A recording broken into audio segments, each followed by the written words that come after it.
Good morning, everyone. As always, it's an honor to welcome back to the House side our former colleague here, but now the Democratic leader in the Senate, Chuck Schumer. Uh, Welcome, Mr. Leader. Glad to be Uh, back. Words have power.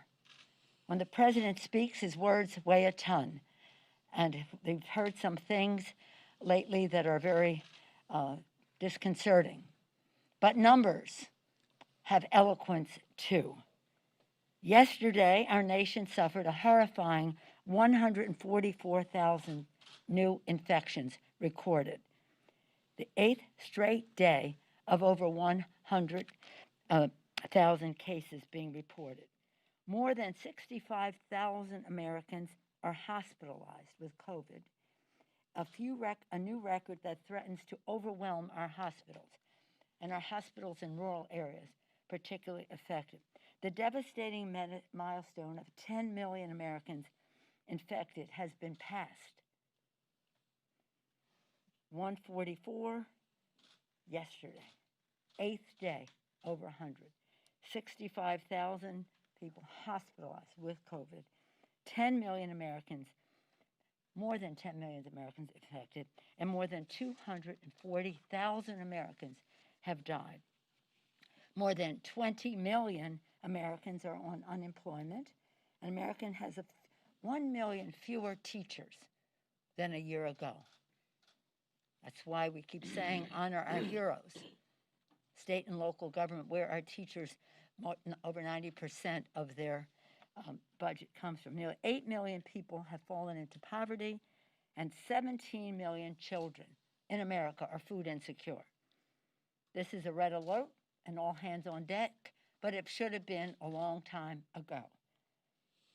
The president and the Republicans in Congress have ignored, by delay, distortion, denial, deaths have been caused. And what are they doing now? Continuing to ignore in spite of these numbers that should be so compelling, that are an imperative for us to act upon this. Every kind of avoidance of taking responsibility has been witnessed.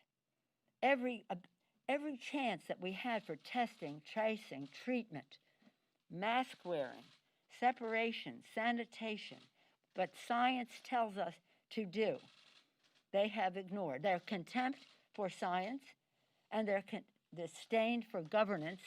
Science says wear a mask. Governance says let's enforce that. Science, governance, that's not what they're about. That's not what they're about. And what that is they're engaged in an absurd circus right now, refusing to accept reality. The Republicans are shamefully proceeding without recognizing what our responsibility is and making it even harder to address the massive health,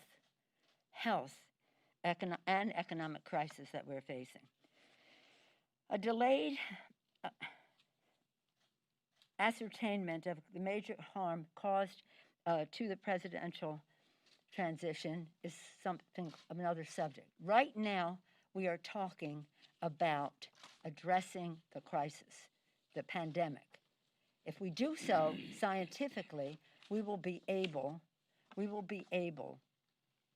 to open our economy, we'll be able to open our schools safely, we're able to do so in a way that recognizes the tragedy that has befallen us in our country because of the Republican denial of science and disdain for governance.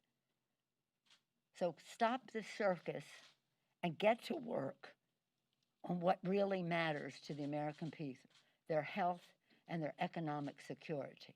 With that, I'm pleased to yield to the distinguished Democratic leader of the Senate, Mr. Schumer.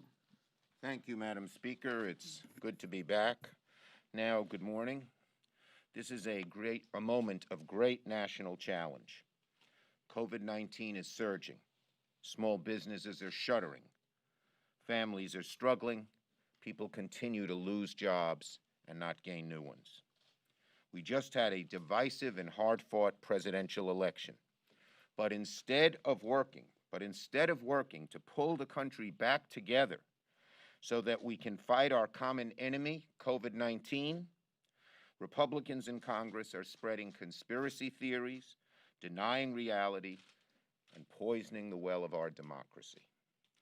The Republicans should stop their shenanigans about an election that President Trump has already lost and focus their attention on the immediate issue at hand, providing relief to a country living through the COVID health and economic crises.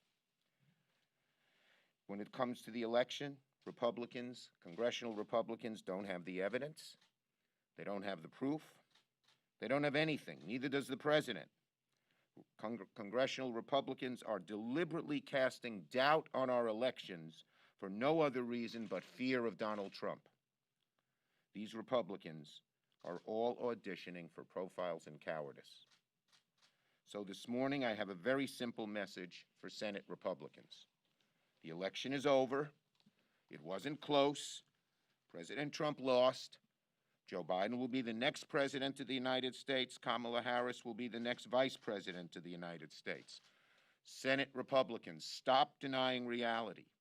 Stop deliberately and recklessly sowing doubt about our democratic process and start focusing on COVID. The Republican refusal to deal with reality is hurting our country in many ways, fighting the health crisis of COVID, improving our economy, and not compromising on national security. It's time to move on and get to work for the American people. And I want to be very clear with the American people. The election's not in doubt.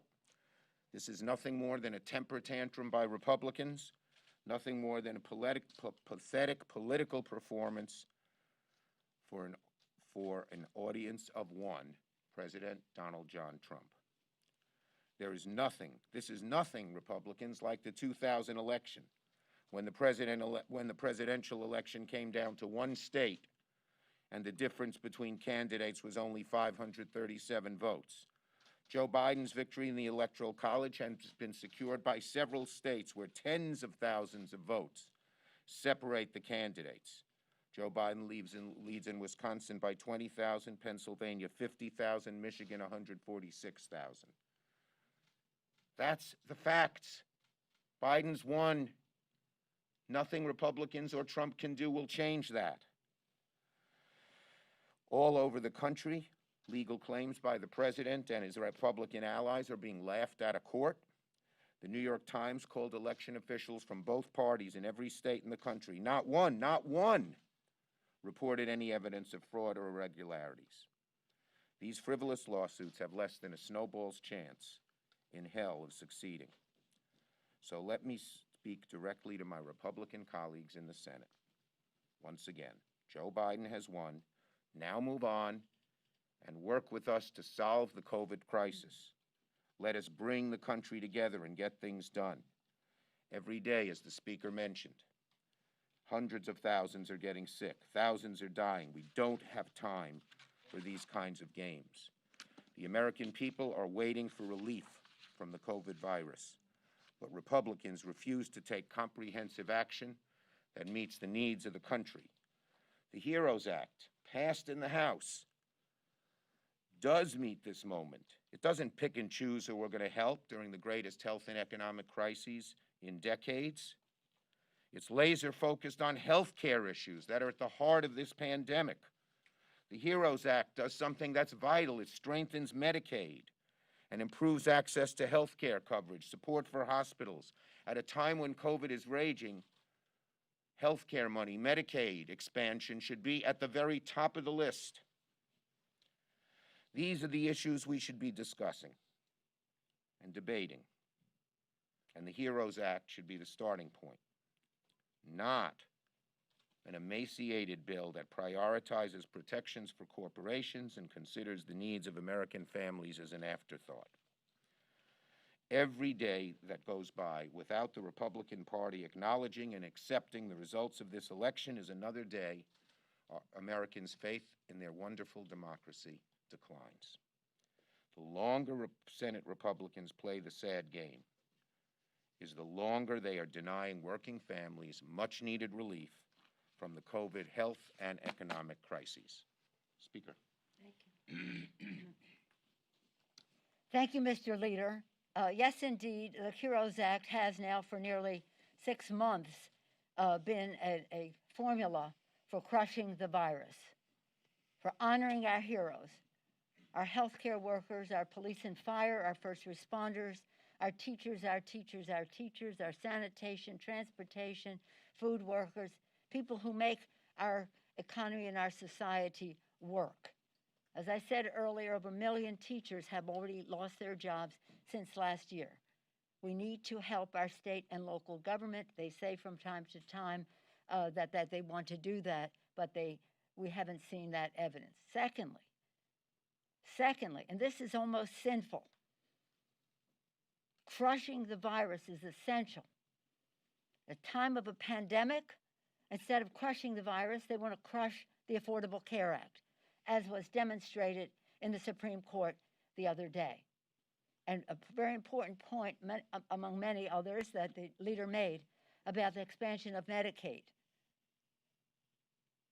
Many seniors, this is a middle-income benefit, middle-income family benefit. Many seniors who are in long-term care, well, 70% of that long-term care is covered by Medicaid.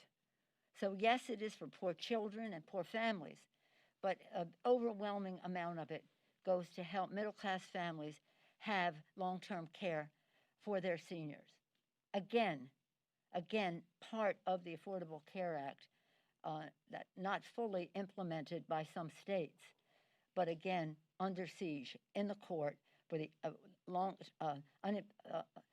the central issue of it, access to affordable health care, preventive care, and protecting the pre-existing condition benefit, which will go right down the drain with the president's case in the court. So it's hard to, what are they thinking? Or am I using the word thinking loosely? People are suffering. Even before the coronavirus, the Affordable Care Act was essential, not just to the people who got the 20 million more people, and that's a blessing, but the 150 million families who have private health care, health insurance through their employment, and who have increased benefits in the bill, as well as the Medicaid expansion, so important. And the list goes on and on. I won't go through all of the benefits except to say that over 75 million people voted their health. Protect the Affordable Care Act, crush the virus so that we can open up our economy in a healthy way. And it's all doable. Let me just name it on a hopeful note.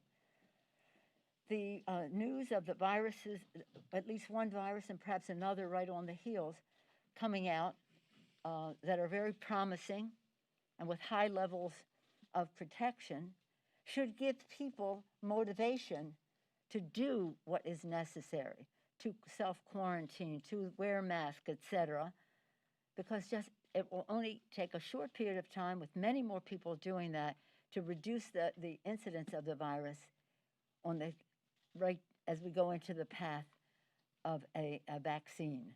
So again, we should be hopeful, but we have to be careful, and we have to honor the science, whether it's about how we embrace a vaccine. The vaccine will be, the more it is embraced, the more effective it will be. And the more effective it will be, we need more of it, and call upon the president to use the Defense Production Act to make sure that enough is produced so that everybody is cared for, because unless we're all protected, and that means in the world, not just in our country, none of us is protected. So on the health issue, it's just they seem to have a mental block to doing the right thing, a moral block for respecting what it's doing to America's families. I'll close with Martin Luther King, who said of all of the inequalities, the inequality of access to health care is the most inhuman because people will die. Any questions on this subject? We're sticking with this subject today. Tomorrow I'll have my weekly and we can go into other things. Madam Speaker? Yes, sir. Is it fair to say your position on the coronavirus relief has not changed since where it was before the election. Is that a fair characterization? See, Your position on where relief, you are in relief. coronavirus, has that not changed since before the election? Is that It a has fair? been our position all along to crush the virus, honor our heroes, put money in the pockets of the American people. But you have the administration saying, well, we have just made a light touch on their language on testing. No, 55% of the language, which addressed what we were trying to do for people of communities of color. So, yeah, no, we're at that same place, even more so with the pandemic, because look at these numbers. Look at these numbers. Look at the predictions from the scientific community. You know, I've come before you over and over again. Some weeks ago with Frank Pallone saying, this is what we put in the HEROES Act to crush the virus. Why won't they do it? They were in their herd mentality, herd immunity mood then. And I would just add Please, go. one more thing. One more thing. Given how COVID is raging, the number of hospitalizations, the number of deaths is increased. It makes the health care provisions in the HEROES Act even more important and more vital that they be included. Good morning, thank you both. That said, though, you both called for the passage of the HEROES Act. It doesn't seem like there's any more of a path to get to 60 votes in the Senate to get closer there. And by that same score here, it seems as though in the House, your position on the larger bill, you would have a weaker hand to play in the lame duck Congress. If that's not the case, tell me why it's not. Well, I think that the most compelling argument of what I said earlier, 144,000 people yesterday. And these people are spread all over the country. The pressure on hospitals all over the country, including in rural areas. So if the Republicans want to be cold-hearted and say they don't care, or as the president's son said, 225,000, I think at that time, that's no big number kind of thing. No, every single one of those deaths is important to us. We carry those people in our hearts. And they should be carrying them on their conscience for what they did not do. Since we passed the bill, the HEROES Act, over 100,000 more people have died. That could have been prevented. So, again, you've heard me say it a million times, Chad, public sentiment is everything. And now that the people have expressed their views, Joe Biden has won. Kamala Harris will be the first woman vice president of the United States. So I said to them, if we didn't have masks last week, they could see us beaming with that success. What they have been proposing is very similar to what we have in the HEROES Act. And we just have to fight to make sure that if the Republicans decide that they don't care about the health and well-being, about Medicaid and what it means to people in their lives, that the public will know. And I would just say one more thing, Chad, one more thing. First, McConnell is sticking to his emaciated bill, which he's tried twice and didn't get a Republican vote. That's sort of a non-starter. And then he said, because we have a vaccine, there's even less need for a bill. Vaccine makes greater need for a bill because it has to be distributed fairly and equitably, and there needs to be education that it's healthy and everything else. Second, the biggest change since Election Day is that Donald Trump, who was not for helping us in COVID and who was against the HEROES bill, has lost. That was an overwhelming referendum by the American people. So yes, we think there has been change. It should move things in our direction. We're willing to sit down and talk. They haven't wanted to talk. They seem to have stuck to their position. To be clear, you don't say that what Joe Biden got in this election was a mandate to address the challenges that our country faces, as well as to have a positive initiative on how to grow the economy in a fair way. And in order to do that, we must address the COVID, the pandemic. This election was maybe more a referendum on who can handle COVID well than anything else. The Donald Trump approach was repudiated. The Joe Biden approach was embraced. And that's why we think there's a better chance to get a bill in the lame duck. If only the Republicans would stop embracing the ridiculous shenanigans that Trump is forcing them to do that this, in the election and focus on what people need. What about Republicans? Speaker Pelosi, Speaker Pelosi, in 2000, Democrat Al Gore was allowed to press his legal challenge against George W. Bush in Florida for 37 days. Do you think the same type of patience should be afforded to President Trump in his legal challenges? Let me in fact say what Dick Cheney said at the time. In 2000, the delayed ascertainment caused many difficulties. The Bush administration was outspoken about about what was happening in the country. And as the leader said, this is a completely different situation. We're talking about one state. VP Dick Cheney said on November 27th, we will pay a heavy price for delays in planning and assembly of the next administration.